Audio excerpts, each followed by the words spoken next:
নমস্কাৰ আমি কিছু কথা মনত পেলাই দি থাকিব লাগিব গ্ৰীণ বাছ আহিল ইলেক্ট্ৰিক বাছ আহিল তাৰ আগতে পিংক বাছ আহিছিল মাৰ্সিডিজ বাছবিলাক আহিছিল ৰাইজে দুদিনমান মাৰ্সিডিজ বাছবিলাকত উঠিছিল তাৰপিছত সেই বাছবিলাকত বন গজিল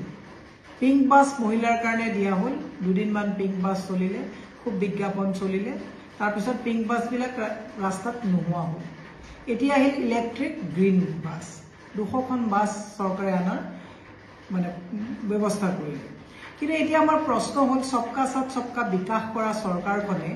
যিসকল মানুহে কোভিডৰ পিছত অত্যাধিক মানে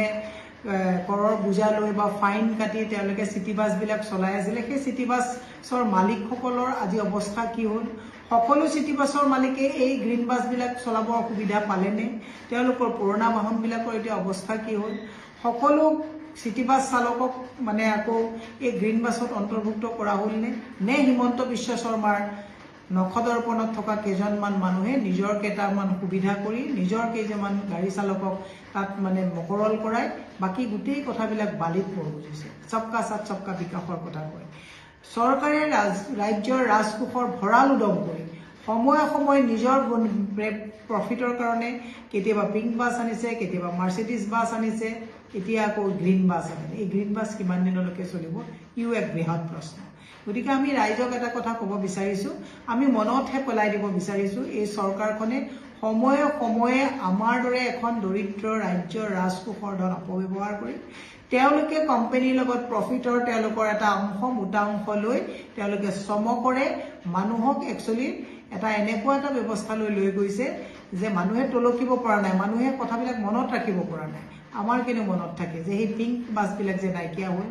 মাৰ্সিডিজ বাছবিলাকত যে কোটি কোটি টকা খৰচ কৰি নাইকিয়া হ'ল এতিয়া যে গ্ৰীণ বাছ ইলেক্ট্ৰিক বাছ আহিলে আমাৰ সিটি বাছ চালকসকলৰ বা সিটি বাছ ব্যৱসায়ীসকলৰ মালিক সন্থাৰ কি অৱস্থা হ'ল এই কথাবিলাক আমি চৰকাৰক দৃষ্টিগোচৰ কৰিব বিচাৰিছো পৰ্যায়ক্ৰমে গোটেই বিষয়বিলাক আমি লৈ আহিম কিন্তু ৰাইজে এই কথাবিলাক মনত ৰখা ভাল যে এইখন চৰকাৰে মুনাফাৰ কাৰণে তেওঁলোকে কেইটামান প্ৰফিটৰ কাৰণে এফালৰ পৰা তেওঁলোকে এটা অনুষ্ঠান এটা প্ৰতিষ্ঠান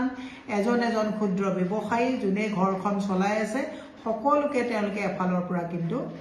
হতাশগ্ৰস্ত এটা পৰিৱেশলৈ লৈ গৈছে পৰৱৰ্তী সময়ত আমি কথাবিলাক কম কিন্তু এই যে গ্ৰীণ বাছ কিমান দিন চলে ইয়াৰ কিমান অংক কৰা হ'ল ইয়াত আজি যিবিলাক বাছ সন্থা আছে এই সন্থাবিলাকে আমি আশা কৰিছো সকলো যিখন 200খন বাছ ড্ৰপ কৰা হ'ল কাৰ বাছ ৰখোৱা হ'ল আৰু কাৰ বাকিবিলাকৰ মানুহৰ